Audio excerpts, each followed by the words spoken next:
Thank you, everybody. Madam Clerk, will you take the roll call?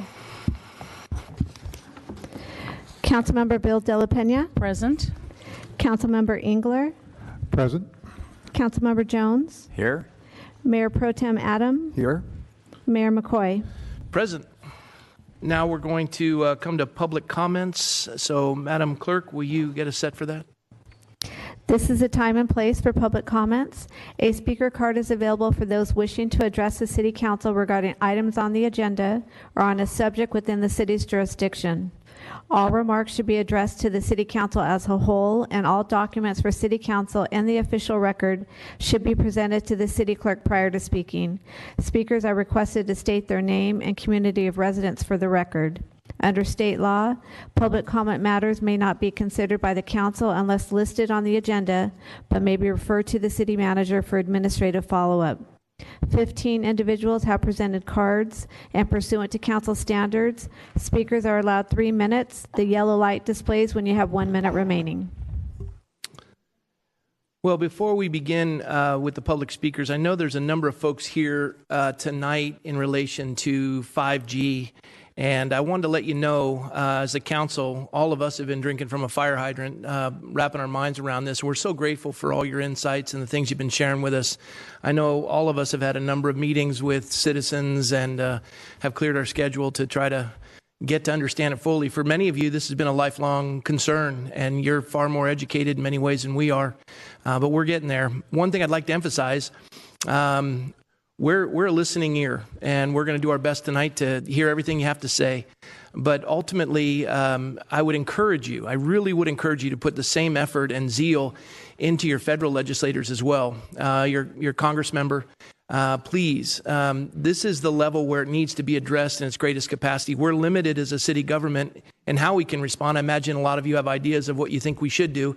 But suffice it to say, as a city, we've been working on this for a number of years, and we are still fervently looking at a way to respond in the best of our ability. So tonight, we're grateful you're here. Educate us. I just want to let you know we're not your enemies. I know you're passionate about it and express that, but we're here to listen. So welcome each and every one of you. Trevor Marshall, you're going to set the tone of the evening because you're going to go first. So welcome, Mr. Marshall. Hello, sir. Thanks for coming out tonight. Thank you, Mr. Mayor. My name is Dr. Trevor Marshall, and I'm the Director of the Autoimmunity Research Foundation here in Thousand Oaks, and I've been a city resident for 37 years. And what I'm going to talk about is this ordinance that suddenly hit my mailbox a couple of weeks ago, because I don't think the Council has been fully informed as to what the issues are. The first page of the handouts I gave you refers to an interview which many of us have seen the video of, and I'll be happy to share the video, 12 months ago, where the Verizon CEO, Lowell McAdam, told CNBC, "We have now busted the myth that it has to be line of sight. It does not. We have busted the myth that foliage will shut it down. That does not happen. And the 200 feet from a home, we are now designing our 5G network for over 2,000 feet from transmitter to receiver.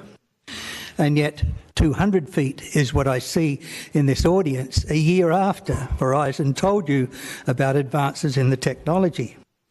So was the Council advised about this stuff? By whom? The best option that I can see at this point is, while the Ninth Circuit is still considering the legalities, we really need to pull back the ordinance and try and get it a bit more bulletproof. Brussels, just yesterday, the city of Brussels, the head of the EU, has put a halt to all deployment of 5G. And the Environment Minister here says, 5G, the Brussels people will not be mice for the laboratory. It's in French, but that's what it says. Thanks for the translation. It's a terrible translation. But what sort of things are we talking about? I'm sure you've heard about cancers and cell phones. But when we're talking about towers, we really need to start thinking about the things that are on my third page, which is an article from Washington Post just 2 or 3 days ago. From mums to medical doctors, burnout is everywhere these days. And nobody knows what causes it. Well, very few of us know what causes it, because the industry has been so effective in shutting down the voice of researchers such as myself.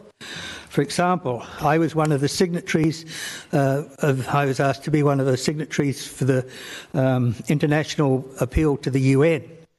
And I think I'm known better outside of Thousand Oaks than I'm known inside of Thousand Oaks. Anyway, look, from mums to medical doctors, burnout's everywhere. The Washington Post is lamenting, we can't do anything about it. Doctors can't do anything about it. Well, if you look on the next page... We gotta bring it to a close here because we're up with the 3 minutes. Right, this is again. Yes, sir. If you look on the next page, you'll see a chart which shows the increase in burnout, the increase in symptoms as people get closer and closer to towers.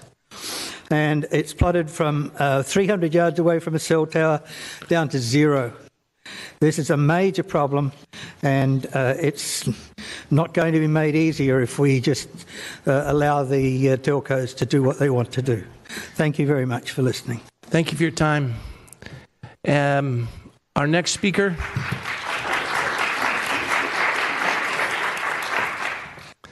I already know you're passionate about this, so it would help us. We'll get through the speakers to be able to get as much information as possible. I know how happy you are to hear these folks speak, so if you just restrain a little bit on the clapping, I'd be grateful, because we're really trying to wrap our mind around it. I appreciate that. Michael Ballman, you're up next, and folks, to the best of your ability, try to stay within that 3 minutes. Otherwise, I don't know what they do, but yeah. Welcome, sir. Thanks for coming out tonight. Thank you, Mayor. My name is Mike Ballman. I live in Simi Valley, right over the hill, and I teach math and science at Redwood Middle School. And I've been teaching there about 20 years. I'm here tonight as a Marine in defense of my country. You know, I was thinking tonight about why so many Marines died in all of the wars and battles that they fought in. And isn't it because, you know, they love the freedoms of our country, they love our way of life, they want to defend those who are weak. I see, you know, a great love from my fellow Marines that died in defense of these freedoms. And now I see all that at risk. I'm also here, Mayor, and speaking out against 5G. And, you know, I would like to think that we as a community can come together, encourage, like the Marines that died on the beaches of the South Pacific. You know, they didn't have any rules that they had to follow. They weren't looking for an okay from the government or anything to do their job. And I was thinking about all of you here today. Do you think that maybe you were elected for such a time as this because maybe God knew that you would be needed to defend Thousand Oaks from a great health hazard and other dangers? There will be others speaking about all the specifics. But have you considered that we don't have to be fearful? There's nothing for us to be afraid of. Remember, David fought Goliath, and he won. We should have courage, and I'm here to encourage you, just as I did my fellow Marines that worked under me. I want you all to know that I am on your side, that we here in the audience are your friends. The FCC is not your friend, and the telecoms are not your friends. You're looking at your friends right here, the people that live in this community. And we are here to stand together and then we will have victory over this danger. Thank you very much, sir. Thank you, and thank you for your service. Linda Poor, if you would. Okay, my name is Linda Poor, and I live in Westlake, which is like part of Thousand Oaks, south of Triumph. It's the best part of Westlake and the best, yeah, I got it. Thank you. I'd like to ask all of you a question. It's a yes or no answer, whether you know it or you don't know it. Does anyone here know how many people that live here or work here right now have a medical problem already regarding the cell tower radiation or any kind of radiation, and that are now treating for it currently in our area? For public comments, I'm permitted to exchange niceties, but it's not on a, so. Okay, no problem. I can tell you later privately if you'd like. Okay. Okay. That's fine. Everyone here has spoken, will be speaking about all the different problems that they find with this. Okay. I would like to just point out the fact that we have a number of people that are already dealing with this problem that live here. We also have a lot of children that live here and a lot of seniors that live here, and they are the ones that are more exposed to a probability of having a possible harm to this. I'd like to also point out that Verizon came here quite a few years ago and told everybody we've got to put Fios in and we can have our internet and we can have our phone and our cable, and they put it in for us. And so a lot of this is already in our homes. I don't know if it's a newer type or whatever, but they do. And now Frontier is now doing the same thing, and they're putting it in. So since fiber optics is already something that is safe, it would seem to me that we should be able to do that. Now, I know that you have said the possibility that you can't do anything about it, but there's a possibility of filing an ordinance, which the city can do. You also have an attorney on staff, and for under $1,000, you can also file a lawsuit, and you can have it served, and you can file an injunction, and all the costs would be under $1,000, so they don't have to even come here and be able to put it in and not have it done. You do have that ability because you do have a staff of attorneys if you can't file or pass an ordinance. I mean, I don't know what it is, but you do have a staff here that can do that. And why would you also go to all the trouble of putting all of our electrical wires and all of our telephone wires underground to beautify this place and then want to put up a cell tower on the light posts? It just doesn't make any sense. Anyway, those are my points, and everybody else here will speak about all the other things that we can possibly do. Thank you. Thank you so much. Our next speaker, Judy Bruce. Good evening. I'm Judy Bruce. Unfortunately, you have been misled and misinformed about Kramer. He has you afraid of a $250,000 lawsuit, but why hasn't he told you about the potential hundreds of lawsuits because of illness? We are making a plea that all Ventura County mayors work together and hire an independent consultant. We implore you to have the courage to push back from the bully telecoms and Kramer, an obvious industry supporter and spokesman. By doing this, you will end up with an ordinance that gives the local governments the greatest power. Recently, I spoke to Andrew Campanelli. He's an attorney. He used to work for the telecoms until he realized the corruption. He wrote the Calabasas Ordinance, which prohibits wireless facilities in residential zones. A telling quote 2 days ago, he said, "You cannot pay me enough money to have one of these cell towers across the street. I know too much about them." I am convinced you would never have adopted this ordinance if you knew their danger. To prove he has taken advantage of you and many other cities, including Simi Valley, I'm from Simi, excuse me, I'm going to point out some specific areas in your ordinance that are illegal and unconstitutional. And to consider this, realize that there are only 3 laws that the City of Thousand Oaks is currently governed. That is the 1996 Telecommunications Act, the 2012 Spectrum Act, and the 2015 AB 57 bill. Those should be the only laws because they're legislative intent. But this ordinance is completely misaligned to the FCC order, which may well be overturned and is not law at this time.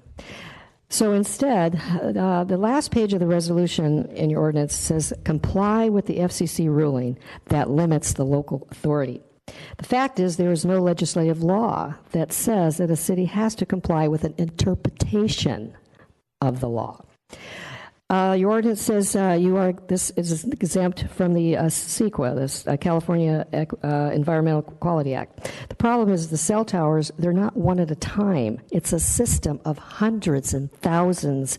It's like a fire hose, 24/7 of poison. Over 10 to 20 years, you have to add 100 plus more poison. That's obvious CEQA violation. Your ordinance allows data capacity. There is no the only preemption is significant gap in coverage, and there's no case law that allows data capacity. So why give the industry any gifts? We did a drive test. We went to 3 locations with a meter and a phone, and we found that there was no significant gap in coverage. We were able to make a phone call and a text. The ordinance uses the non-discretionary for the approval, and there is no public hearing for that. The problem is that because macro towers is discretionary and you get public hearing, but there's no case law. You did not have to put that in there, and you can be successfully argued that. Ms. Bruce, if you just give us one more thought, maybe. Okay. We're out of time there. Okay. So basically this is an unconstitutional wish list from the FCC and the wireless industry lobbyists that run the show, and this is being addressed in the Ninth Circuit Court of Appeals. Okay. Thank you. Thank you so much. Gary Schwimmer. My name is Gary Schwimmer, and I live in Simi Valley since 1987, so I've been a resident of Ventura County for that time, and made a goal to move to Ventura County after living 3 years in Germany. To the subject that I want to talk about, of course, is Wi-Fi. And Wi-Fi, we know, it's part of everyday life. It's in our homes, it's in the schools, it's in businesses. And for the most part, people have heard that cellular and Wi-Fi can cause cancer, right? We take our phones, if you put it near your face too long, they warn you. There's even a warning from the phone companies, don't put it close to your face because you could get sick from the radiation. What most people don't know is that Wi-Fi radiation is the exact same type of radiation, but only at a more constant and higher frequency. So what we're worried about with 5G is the frequency it operates at, the 24 gigahertz to 90 gigahertz. Basically, you're on the edge of what the military uses to develop their own weapons using this type of technology, ultra-high frequencies. And I think you've all probably heard about the active denial system that has been built for many years, and it uses 95 gigahertz to make crowds disperse, to direct signals at a person. And what happens with ultra-high frequencies is your body, your skin, your pain receptors on your hands and your body, your sweat glands absorb these signals. And what it does is it causes a burning sensation. And right away makes you move away, makes you fall, and you try to get away from that signal. And that's when it's used at a high frequency, constant directed power. So using this new technology implemented around homes, when you're under it 24/7, 365 is a very dangerous thing. And we really need to evaluate what is the long-term problem of that constant that constant thing being in our environment. So, as I mentioned, we have 5G. 5G works on millimeter waves. The problem that we've been told by the telecoms is because it's a shorter distance of frequency, the way it's using the ultra-high frequencies, they have to set up a lot of cell towers. And they're looking at cell towers to be about every 200, 300 feet, basically every light pole and closer to our homes. Now, the signals don't go through buildings, so they won't go through homes, they go through glass, and they definitely are absorbed by trees, by the environment, and of course, humans. So the minute you're outside, you're going to be absorbing these signals. And we do that already with our 4G and such, but 5G is going to be a much higher and constant rate, which is going to be bad for our environment and us. You're in the red zone, so let's... Oh, I'm sorry. The last thing I wanted to do is the FCC states that it's committed to do its part to help ensure that the United States wins the global 5G race to benefit all Americans. No one can explain why there is a race, because our phones are not ready for 5G. As the only race that exists today is the race between the telecoms to gain a foothold in every city for who's going to have the power, the light poles. Okay? So if my time's up, then I'll quit here. Thanks, Thank Mr. you for the Schumer. time to speak. Yeah. Mike King. My name's Mike King, and I live in Thousand Oaks, and I've lived here most of my life, 40 years or so. I would bring it down, but you wouldn't believe it. So anyway, in October of 2017, Governor Brown vetoed SB 649, which was a state bill. And that bill was basically a bill that did exactly what the FCC is trying to do now, which is gain right-of-way in the cities and put them up without the city having much say in it. And one thing that caught the attention of many people in SB 649 was that the California firefighters had an exemption written into the bill where it said that they were not going to be able to install any of these small towers on top of stations or in the vicinity of stations. And the reason is because firefighters over the last 15 to 20 years have been actually experiencing health problems. And now they always talk about, oh, it's safe and things like that, but there's actual documented health outcomes from firefighters in several parts of California where it's been documented where it's actually affected them health-wise. So the takeaway from that is that if we exempt the firefighters in SB 649, by the way, that was vetoed by Governor Brown, why are we allowing this to go in our neighborhood? Now, I know that you guys don't have a say in that, but I'm just getting that out there. The second point is fiber optics is a much better way to go because that gives you the bandwidth that you need and without the health effects. And third point is please call your federal representative. I believe it's Miss Brownlee here. So I encourage everyone in the audience and everyone that watches this or sees this, call Congressman Brownlee right away and have her pressure the FCC. Next point is I think everyone should invest in this right here.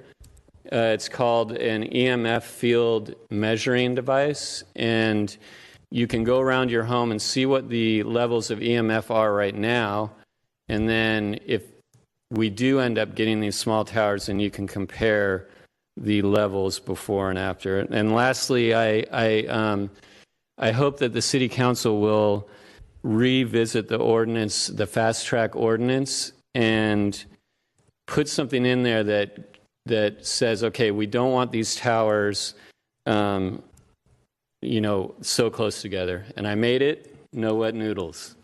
Well done. Michael T. Thank you, Mayor. That's T as in Tardif, Michael Tardif. I want to say thank you, Mayor and City Council, staff members, and of course, the community.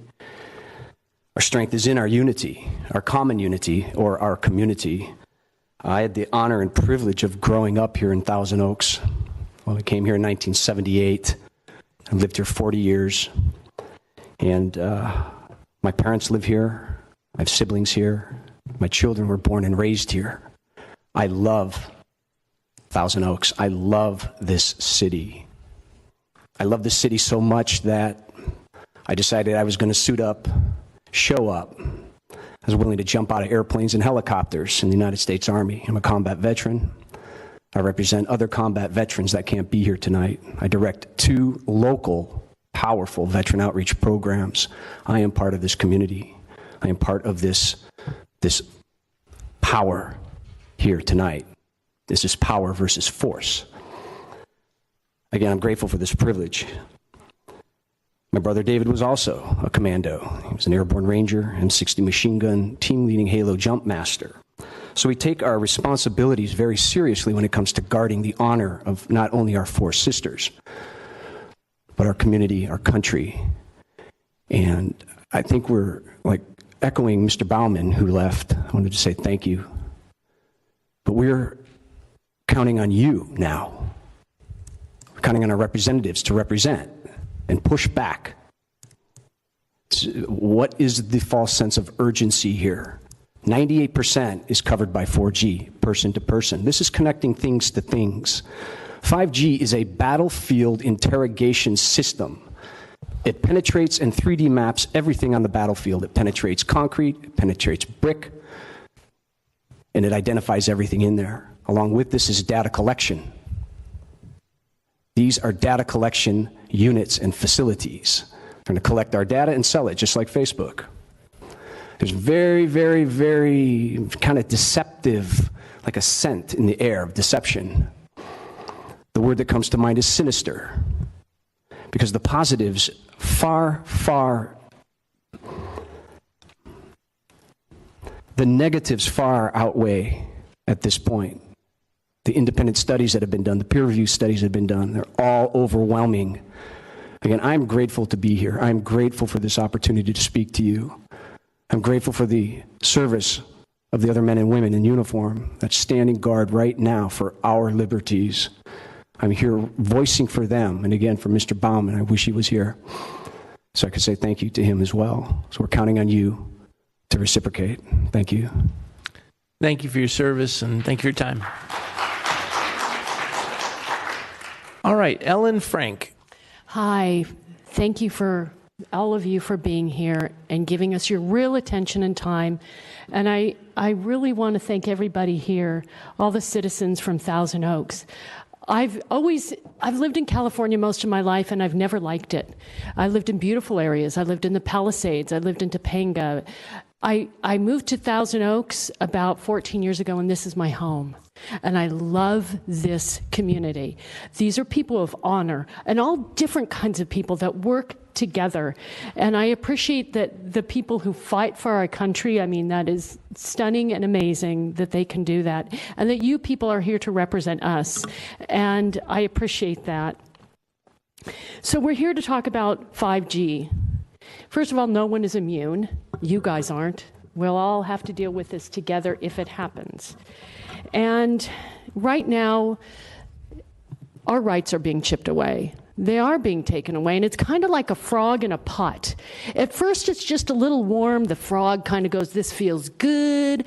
And then it gets a little hotter. Oh, it's a little hotter, but I'm used to it. Then it gets hotter until that frog is boiling and dead. And that is truly what I believe is happening to our rights. And we have to stand up for ourselves.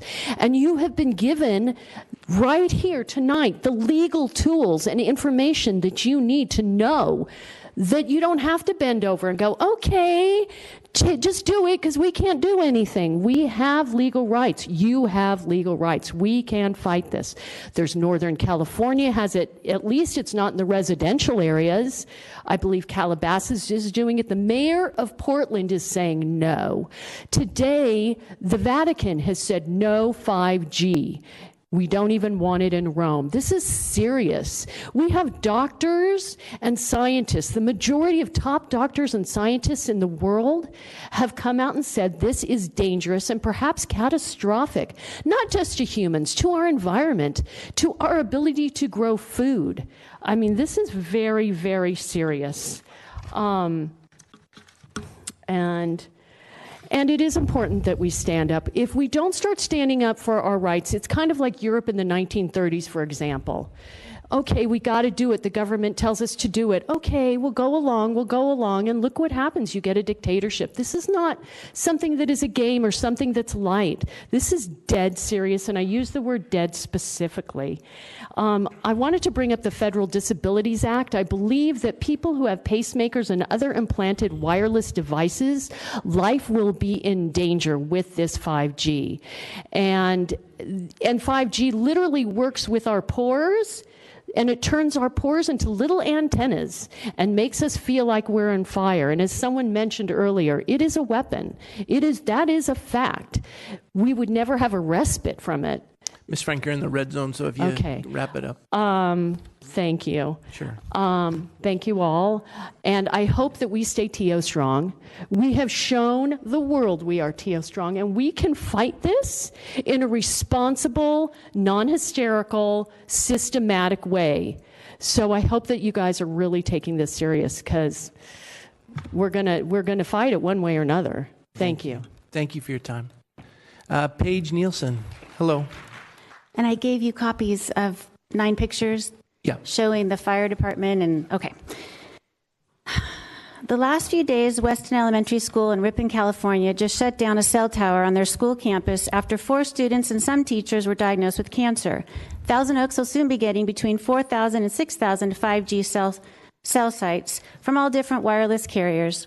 There's no scientific research or data that proves it's safe. It's just the telecom industry and the FCC saying it's safe, and they aren't using medical health epidemiologists who do know about this. Representatives from the wireless companies have been going into our cities across the United States, telling city boards that they have the right to install cell towers anywhere they decide and as many as they want, threatening legal litigation if the city denies their application, referencing they would violate the Telecommunications Act of 1996. Don't believe their hype. As an individual, a civic association, or a local government, you have rights. When wireless companies file local applications seeking to install cell towers or cell antennas, local governments remain vested with both the power and the obligation to enact and enforce local zoning laws in such a manner as to protect their citizens. That power encompasses the ability to enact and enforce all ordinances rationally related to protecting their citizens and their communities from virtually any potential adverse health impact of RF emissions, which would emanate from such towers or antennas. Do as the LA Fire Department Union did and oppose towers where they live, eat, work, sleep. We can install fiber optic cable in residential areas, which is far superior and proven to be faster and more reliable. Most importantly, our children who have thinner skulls, thinner brains, thinner bones. They are going to be having deeper penetration from this 5G microwave radiation going into their cells, causing more problems at school, causing heart cancer, brain cancer. And I have a friend in Canada who her grandchildren are so sick from the Wi-Fi radiation in the schools. She started a nonprofit, parentsforsaferschools.org, and their kids cannot be a part of society. They had to move out to the country. They have to have homeschooling. So I personally know my children respond with migraines from this. They come home from school, they throw up. I see it personally, and I have friends that also have it, but nobody's talking about it. And I just know the 5G is going to make us not be able to go to school. How can we go to work? We're all going to be sick, and we're not going to know why, because there's no scientists saying that from the SEC that it's safe. But we know because there's multi-million-dollar studies that say that it isn't safe by all the scientists and doctors that have put a moratorium saying stop this 5G. In our houses, everywhere around, even up in the sky in the satellite with Arthur Firstenberg. Elon Musk is launching 20,000 of these up and above our atmosphere to beam down rays. So if we're going to have them above us, we're going to have them next to us, we're going to have Wi-Fi in our houses, homes, cell phones, it's all going to go over to 5G. As our beekeeper is going to say, we're cooking humanity, and our bees are the first to show, which is very sad. So we won't have food, and I don't know how we're all going to do this, but we're going to be praying. So bless you all. Thank you. Thank you for the pamphlet, Ms. Nielsen. Our next speaker is Nicholas Doherty. Welcome, sir. Thank you very much. My name is Nick Doherty. I'm a resident of Newbury Park. I'm an ex-military officer. I've got a background in math and science, including aerospace engineering and military radar systems.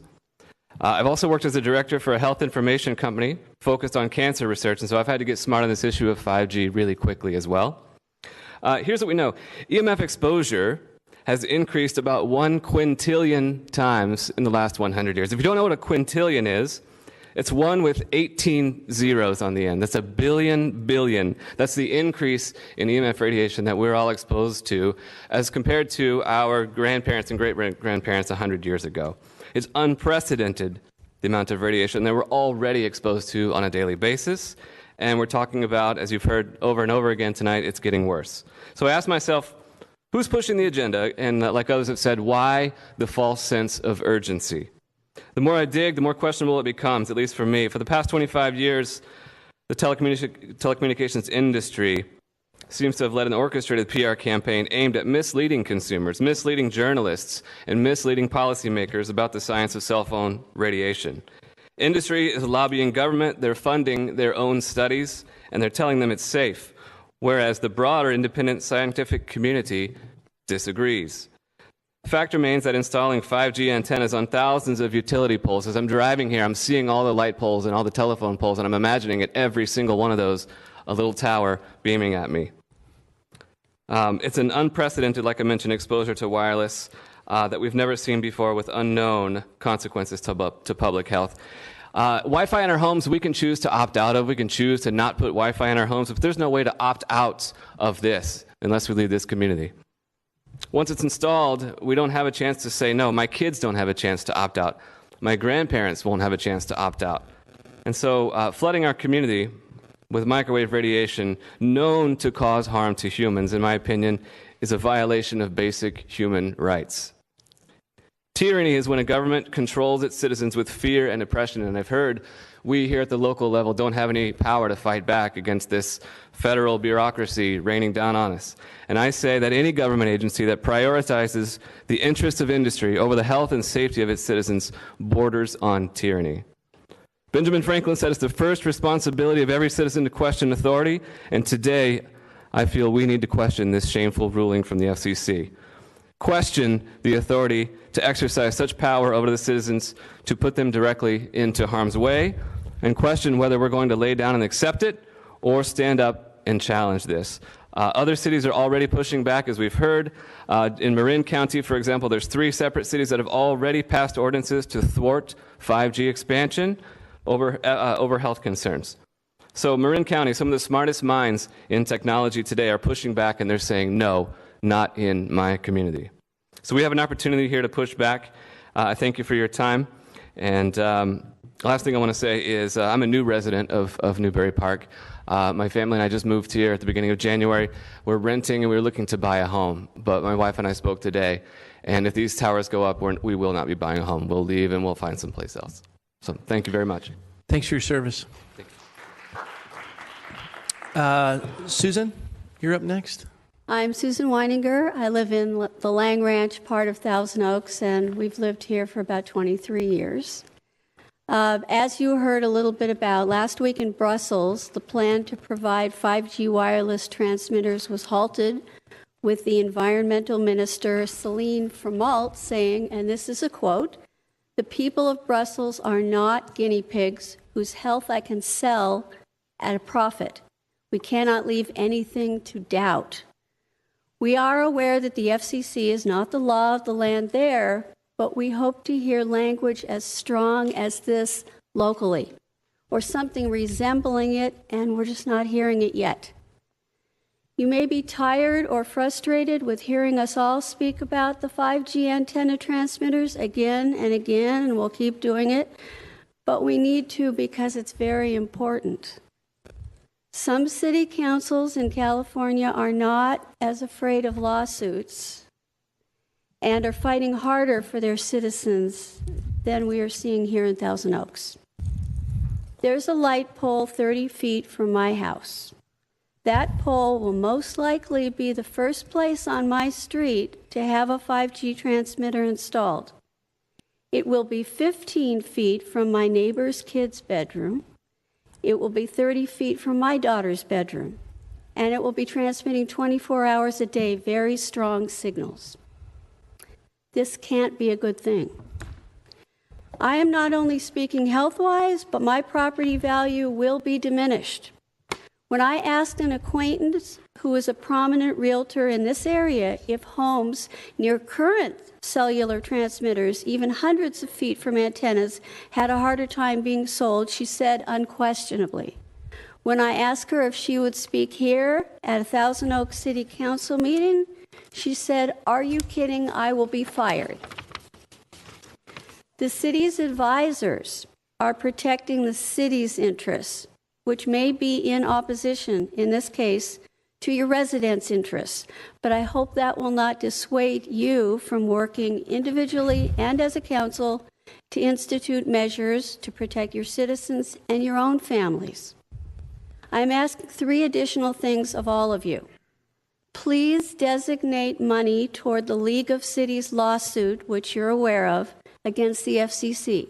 I know you had said you were going to talk about it. I don't know whether you've talked about it yet. Please give them money. Please urge Julia Brownlee, just like we're doing, to overrule the FCC regulations, which Congress does have the power to do. And finally, please explore every conceivable alternative to the 5G to protect all of us. Thank you. Thank you. And we never tire of thoughtful community involvement from the gallery to come and share. You're always welcome. We never tire of that. So thank you. Folks, truly, thank you for coming out tonight.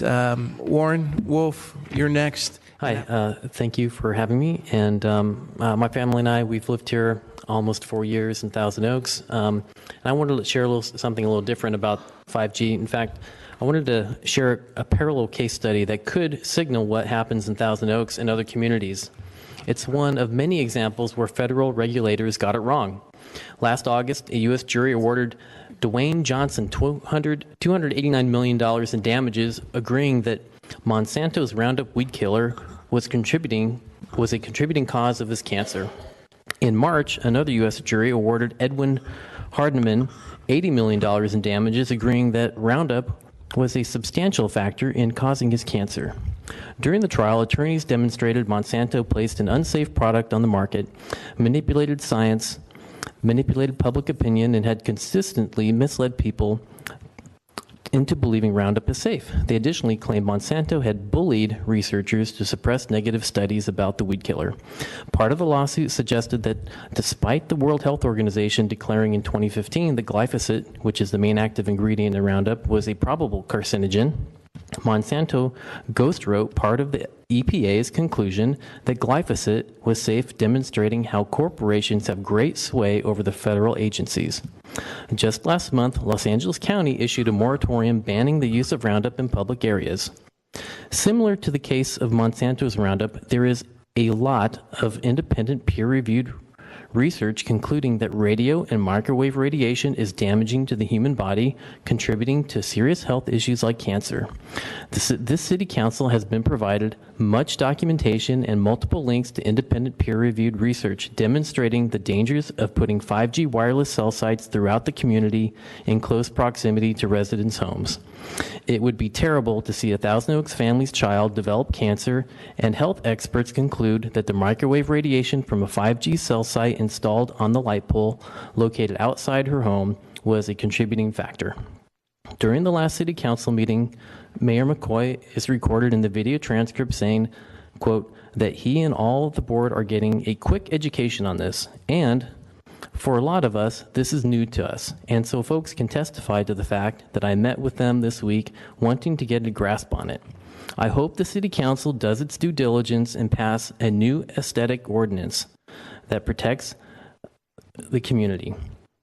The evidence is mounting against the proliferation of 5G and similar technologies in close proximity to people. This city could be open to multi-million-dollar lawsuits in the future if it doesn't consider all the research and do everything it can to protect the community. And the last thing I would like to do is just point out that in the Acorn article from March 14th, the actual number of sites from quoted 4,000 to 5,000 was only half. Based on the figures in that article, the total number of sites would be 9,600, which is a 6,757% increase from the current total. Thank you, Mr. Wolf. Vadim, you're next. Good evening, City Council. How's the Thousand Oaks beekeeper doing? Working hard as bees. Yeah, it's beautiful. Thanks for coming tonight. Good evening, City Council members. I wish I was a commercial break for you, but the same issue. Yeah, it's very important. And I fell in love with the city of Thousand Oaks 17 years ago when we moved with a family of 6 children and wife from Woodland Hills and originally from Ukraine, as many of you know. Unfortunately, I didn't fight for this country, because at that time I was a Soviet Union resident, and I fought for Soviet Union in Afghan war. But it doesn't make me less patriot, as you know, some folks who spoke before, and we are not fighting with AR-15. We just do our talk and our best to share our thoughts. I'd like to read quickly, so to save you a bunch of time. Okay. I'm here tonight to ask you to please place the urgency ordinance on the agenda for our next meeting. I know you feel pressure to do something for the residents of Thousand Oaks, and I'm so thankful that you are here tonight to listen to what we have to say. I'm here to give you courage and let you know that there are other cities that have passed urgency ordinances that have still maintained the local control. I know that you are part of the League of the City lawsuit that is taking place in the Ninth Circuit. Yeah. I know we are hoping that, in fact, we will win against the FCC. But because this takes up to 1.5 years to settle, we have to have other measures in order to make sure that you will still maintain your control. I would urge you to get a second opinion.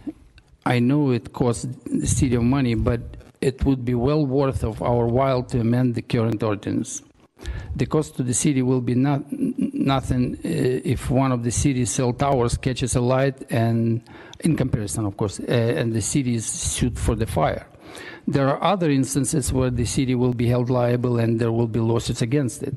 So it's vital that we have a sharp, urgent ordinance that we will ensure the city is protected. I know the original ordinance constantly refers to the health, safety, and well-being of the residents. We can make this happen by issuing an aesthetic ordinance that would ensure the cell towers are at least 2,000 feet apart and 2,000 feet away from residential areas. That way, we do not lose the charm of beautiful Thousand Oaks, and you do not lose local control. Thank you for your patience tonight, and we hope that this current ordinance will be amended to your favor. We voted you in, and we trust you more than the telecommunications companies. Please keep your control. Do not hand it over to them. Thank you very much. Thank you, Vadim. Joshua Perigo? Thank you, City Council members. I've been a resident of Newbury Park since 2011, but I represent my in-laws who have been here for over 3 decades. I represent my children. I represent my children's children over this 5G issue. And I also represent the countless number of people, the thousands of people in this community that cannot be here for whatever reason. And as I sat up in the top there and watched the folks below me look up information on 5G on their cell phones using LTE nonetheless, not 5G, and able to get answers, I actually was struggling for what to say. My wife sent me here, and my wife, who works harder than I do because she stays at home with our 3 kids, is part of a Facebook group called Moms of Conejo Valley. And I know that they have been drumming up interest to be here to talk out and speak out against 5G. But more importantly, rather than just speaking out against 5G, they've done the research. Yeah. And that's what you've got in your corner is people who are at home to have time to do the research that's necessary to give us a better footing to stand on. She actually gave me something to read, and I will read part of that. And the thing that she sent me to read has to do with the 10th Amendment, how that protects us against the government overstepping their bounds. The other thing that she gave me to read, specifically concerning the telecom companies, is in 2005, there was a decision in the Metro PCS versus San Francisco court case in the Ninth Circuit Court that defined the need for a wireless carrier to prove that a significant gap in coverage actually exists, and then directs the carrier to use the least intrusive means possible to close any significant gap in coverage. Herein lies one of the solutions that we could possibly use to fight back against the FCC. I know that you guys all have an agenda every time we have one of these. We have an agenda, things that get put on the agenda to talk about and discuss. And when I walked in tonight, I was told that the issue of 5G was not on the agenda. It was part of public comments. And I've not been part of a public hearing like this before. So forgive me if I'm overstepping my bounds or doing something that's against what you guys want. But I would ask everybody in this audience, if you're here for 5G, if you're here to speak out against the atrocities that could be coming our way, I would ask you to stand up.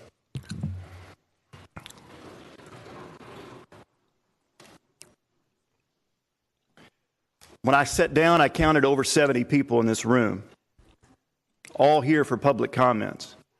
And as you can see, the representation behind me, almost all of them were here because of this issue. This is not going away. Matter of fact, it's gaining momentum. And I can promise you that those of us in here in this room that are passionate about it, we're going to fill this room each and every city council meeting. So it needs to be on the agenda. And what I really appreciate, the comments that you started off with, Mayor, was how we are working together on this. We don't want this to be, and I can guarantee you, speaking for everybody in this room, we don't want this to be us against you. We want to work together on this. So what we would ask you to do is protect us. We don't want to be 20 years down the road and have to have an Aaron Brockovich come in and fight for our rights and pay us back for the things we've gone through. Here a little bit. I know I'm in the red, but all I'm asking you to do is help us be organized to fight back against this. Help us help you. I appreciate that. Thank you so much. And I'd like Michael's comments, common unity, community. That was a great line. That was awesome. Ryan Shepard. How are you, ladies and gentlemen, tonight? We're doing all right. Good deal. I don't do this often.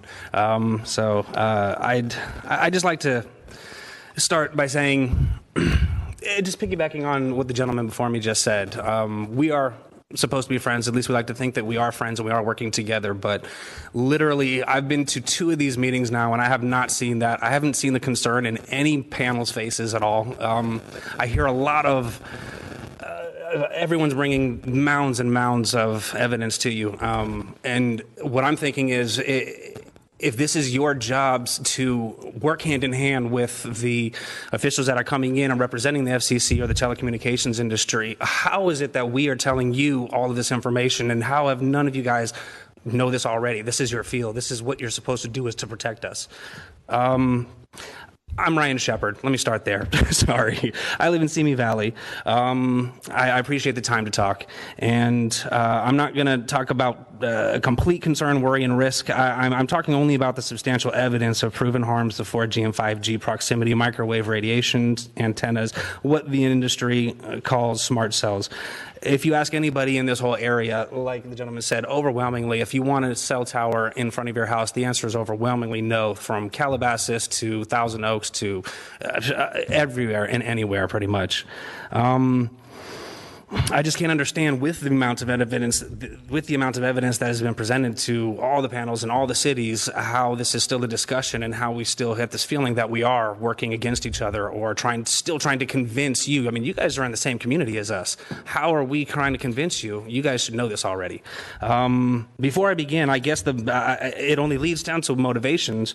I think it's a legitimate and reasonable question that I'd like to ask on behalf of the community. If there's anyone in the council that has any financial interest in wireless stock or income status from any wireless companies, and if they do, I ask that you recuse yourselves. I'll point to the mayor in Petaluma, who had stock and investments in both AT&T and Verizon, and therefore did recuse himself.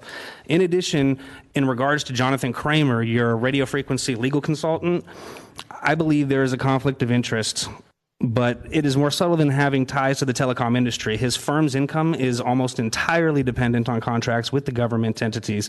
If he were to come out and say that the city has the option of regulating the location of small cells, that we actually did have a chance in this fight, I think that it would come down on his law firm and result in lawsuits, and there would probably be some blame on his part too, result in loss of business as well. So by taking the easy way out and telling us that there's nothing that can be done, he keeps himself out of hot water, protects his future revenue stream, investments and whatnot.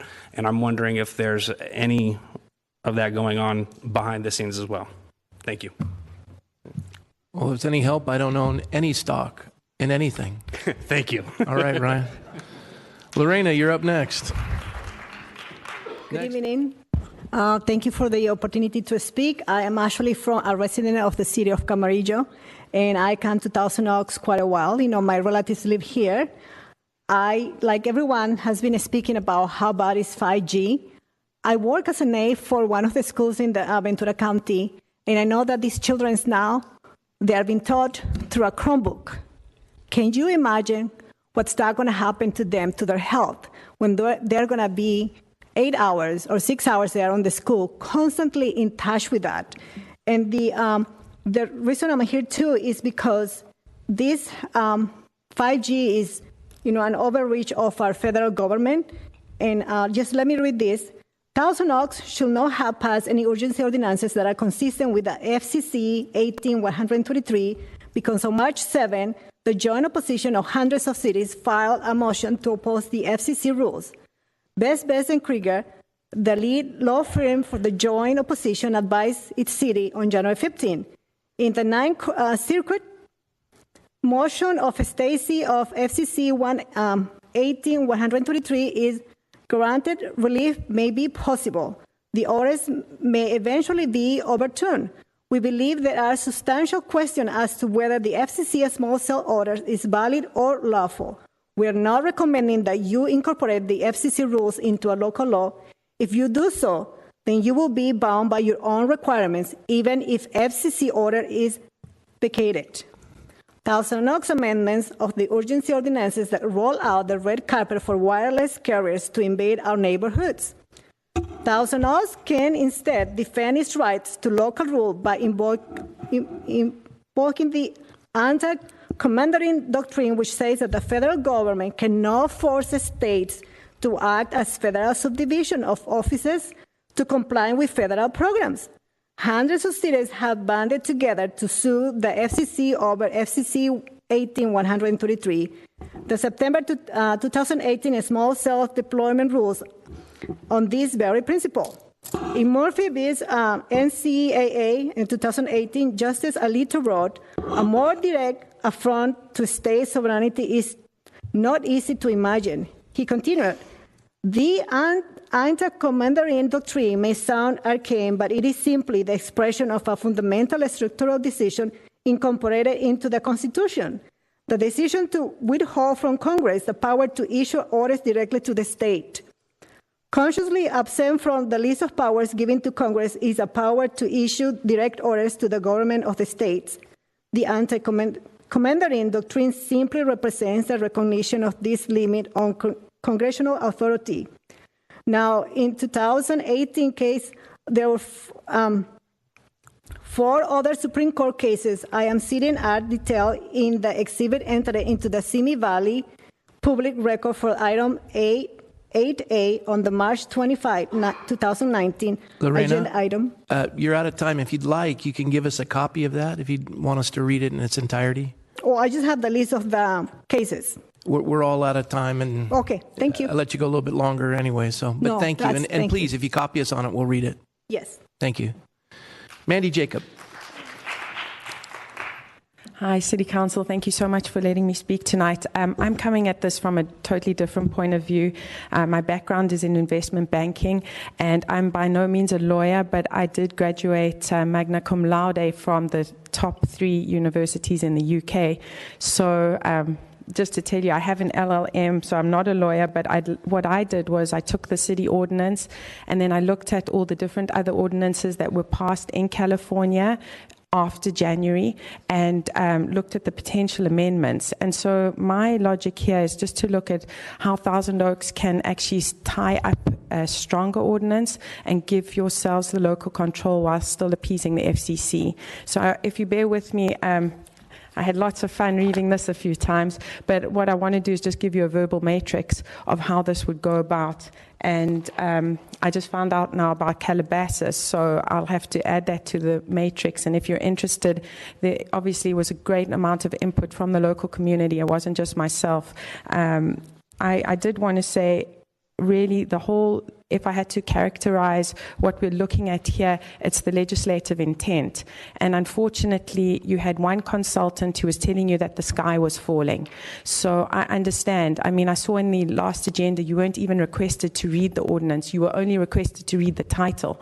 So, of course, you took the residents' health, as they say in this ordinance, health, safety, and welfare into account, and try to protect us. But when you read this ordinance, I can't tell you how many times it says words like the city strongly encourages but does not require. Wording like that needs to be changed. It needs to be, and again, Tracy, I'd love your attention on this kind of thing, because that's where you're an expert and I'm not. But if we can change the lingo to give you guys the control again to say we require this, not we strongly encourage.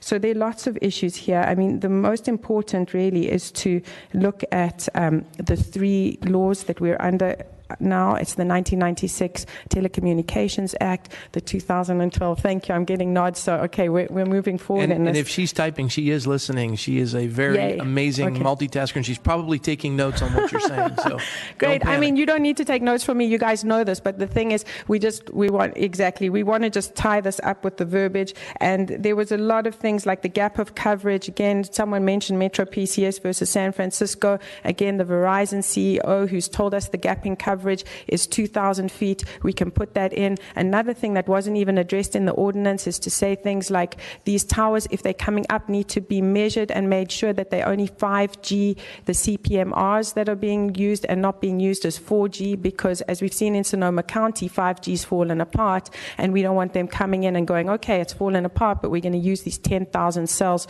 for 4G. So that's one of the other things. We've got to try and make ourselves not attractive to the telecoms, put ourselves at the bottom of the list in the cities of California. And once I look at the other ordinance, maybe I can hand it in to you guys for bedtime reading. Thank you. Thank you, Mandy. Mandy, if you'll let Ryan know, we met today, and I did talk with you, and so I have been spending time doing this. Just so you know. All right. Next speaker is Robert DeSanto. Good evening, Robert. Good evening. How are you, Mayor? I'm well, thank you. I jotted a few notes down to keep me on track because I can just talk on and on. I've been following the subject for about 8 years. Unscrambling the 5G matrix. So first of all, thank you, each of you, for listening to me and, more importantly, hearing what I have to say. Mayor, first of all, I know you, being a graduate of the Harvard of the San Joaquin Valley, will appreciate the fact, and being a history major as well, you probably know this by heart, but the former British Prime Minister Winston Churchill said, he once observed that the farther back you look, the farther forward you're likely to see. Councilwoman Bilda La Pena, am I close? You got it. Thank you. As a former Emmy-winning a news writer and reporter, I know you know the importance of getting at the crux of the matter and having to dig to find the truth in the story. Councilman Adams, as a managing director of the investments for Wells Fargo, I know you know the importance of doing your due diligence. Councilman Engler, as a former firefighter, thank you for your service there and putting your life on the line for the citizens. I know you know the importance of not only safety, but also for fire prevention even before the fact. And Councilman Jones, as a political professor, I know you certainly understand the myriad of restrictions the articles of government have in order to put in place to restrain the federal government. As the great communicator once said, Ronald Reagan, government is not the answer to the problem, government is the problem. And as the Declaration of Independence has said, it's the concern of the sovereign. I have a clogged, watery tear duct. You're not making me cry yet, so if I wipe my eye, don't worry. It's the consent of the sovereign, and in our constitutional republic, we the people are the sovereign. I know you understand that. And Dietrich Bonhoeffer, one of my favorites, had a great quote. He said, "The silence in the face of evil is itself evil." And once the infrastructure is installed, understand it can't be uninstalled. Once it's done, it's done. It must be stopped before it's installed. And as you come to your city's decision, I pray, honestly pray, that you ponder the words you've heard from some of these incredible speakers that have come from a myriad of like circumstances and backgrounds, speaking their hearts. This is only the second time, the last time also on the same subject I've come out ever in my life to speak on a subject because I'm passionate about it and I know the critical importance of it. And as someone once said here, that it's going to affect you, your spouses, your families, your children, your grandchildren as well. So I can go on and on about the health. I'm going to leave that aside because some people have spoken on it, but I guarantee you there's people that you can look up online, and I've looked at, not only through video, but through written materials, that have more degrees than the thermometer, that are scientists, that are doctors, that are brain surgeons, that are heart specialists, that warn, that are not on the payroll, by the way, of the FCC. And by the way, while I'm thinking about it, the FCC is actually an independent body of the federal government, like the federal, the Fed. That they're independent. They're not actually part of that body. They can't do what they're doing, but everyone's falling in line and complying, and it's ridiculous. You're in the red, so give it a close here. I will. So I just want you to remember that the. Let me wrap it up this way. I heard a war veteran, a Vietnam hero that gave up an eye, a leg, and an arm in the Vietnam War. I heard him speak in the 80s. His name is Cleve McClary from South Carolina. And I heard him speak. He was in his full Marine uniform, and he said, in a world of give and take, there are not enough people willing to give what it takes. I hope each and every one of you is willing to do that. Thank you, and good night. Thanks, Robert. And then Samuel Tardif. All right, Samuel, you're up. Good evening, beautiful people of Thousand Oaks. I love every single person here unconditionally. This is my community. This is my tribe. We need to work together on this. I consider you all friends, even though none of us have met. To the people here, thank you all for coming out. This is very serious. We need to really buckle down on this here. Just curious, is there anybody here that wants one of these towers in their front yard? Show of hands. Okay, cool. Just want to confirm that. To the council, again, I don't want to beat a dead horse. This affects you guys just as much as it affects us. I just want to speak from the heart. I had a bunch of stuff that I want to say, but in my opinion, my humble opinion, this is a crime against humanity. This is against human rights. The government should not be able to conduct untested experiments upon the unsuspecting population. There's really not a lot of room to debate that. I think that's pretty much open and shut case. Now I'm going to use this opportunity to address the people who are watching this on YouTube. Anybody across the world just waking up to this 5G phenomena, please do your research. Please suspend your disbelief. I understand it's healthy to be skeptic, especially with so many crazy conspiracy theories nowadays. This is not a theory. These are facts. We need to wake up. And to the FCC, we're coming for you. We're not going down without a fight. So I will be here at every meeting. I'm going to do what I can. And I'm really going to trust in you guys that you're going to do everything you can. I mean, it's not that hard to become convinced. This is bad. We have a million other better options. It's pretty black and white. Please and thank you, council. Help us, help each other, help yourselves. Thank you. Thanks so much, Samuel. Well, folks, thank you so much for coming out tonight to share. Our city manager will have some thoughts on all this, and I really appreciate your time, and I thought all of you did such a great job, so thank you.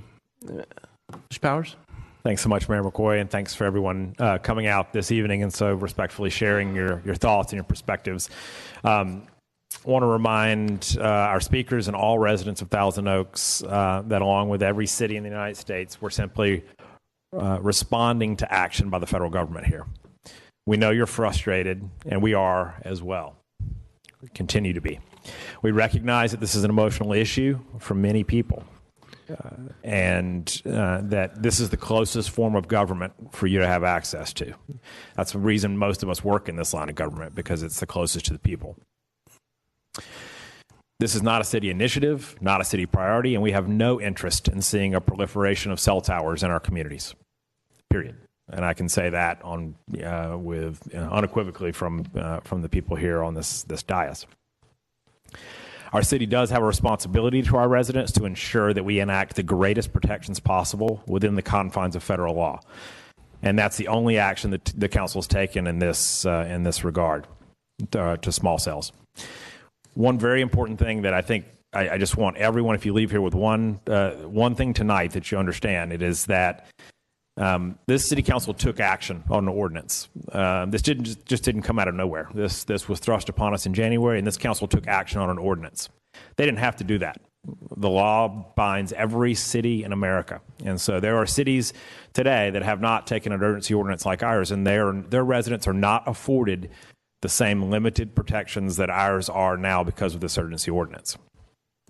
So, from that perspective, they have done their very level best, given the confines of this law, to put some protections, to try to steer these out of residential areas, to try to do things to dissuade the proliferation of these across our community.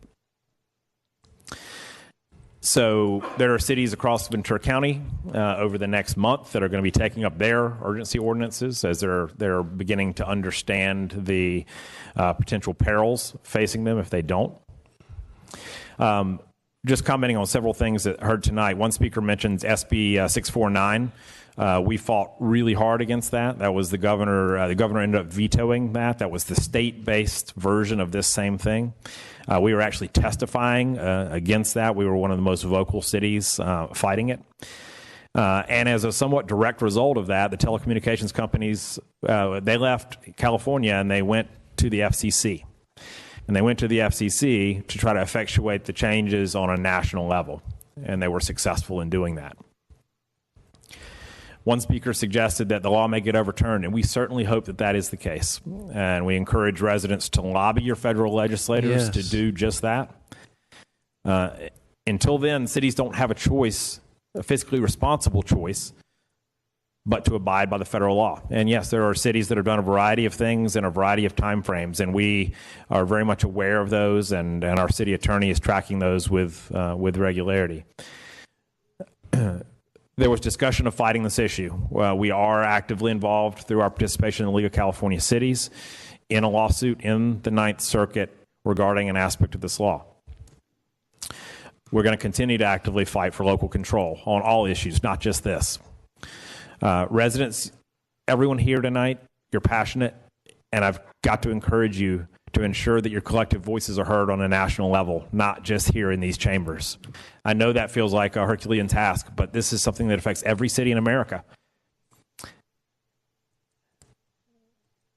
need you to channel that passion into the right place. You're welcome always to do it here, but the change has to come from the federal level. We're tracking the legal landscape on a daily basis. Just give you one example of how this is going. There were a number of cities that asked the court to delay the FCC's rules while litigation is pending. That request was denied by the courts. So it's still in place. The next FCC meeting is April the 12th at 10:30 a.m. And they take electronic comments. They're taking up an issue. If you go look at their agenda right now, they have an issue on handing out 5G regulations on that agenda for April the 12th.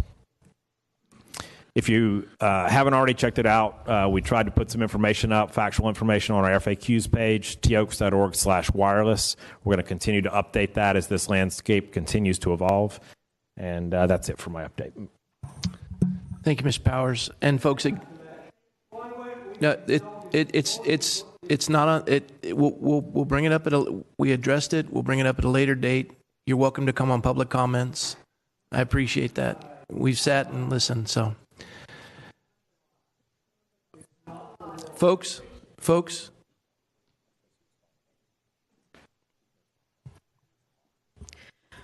Just briefly, when we're challenging the FCC rules, the FCC, I'm sure everyone here, because you guys have been doing your homework, and I appreciate that. I can also promise you that we as city staff are also doing our homework. I think just even in the last week, I've probably read over 1,000 pages of documents on 5G and wireless ordinances. And I have staff that has been working for months on this as well. When you look at what the FCC's relationship is with the Federal Telecommunications Act, the Federal Telecommunications Act, which was adopted in 1996, was adopted by the federal legislators, and they relied on the Interstate Commerce Clause to basically say that every city, every county, and every state has to allow telecommunications facilities in their jurisdiction. And although they have limited authority to regulate these facilities, cities and counties and states cannot do anything that either prevents or has the effect of preventing those telecommunication facilities from being implemented. What the FCC was tasked to do was to draft rules to ensure the implementation of the 1996 Federal Telecommunications Act. The lawsuit that is pending right now, that is before the Ninth Circuit, there's, I think, 4 of them, challenges the FCC rules on one aspect, and that is the basis of the FCC requiring cities to allow the use of its public right-of-way and limits the amount of compensation that can be charged. That's what the lawsuit is about. The lawsuit is not about whether or not 5G should be implemented in the cities. So I'm hope everyone has actually read the lawsuits, but that's what the challenge is right now before the Ninth Circuit Court of Appeal right now. All right. Okay. And if you'd like to come back next week, we'd love to hear from you, and we'll continue to educate ourselves on this. And thank you for your participation this evening.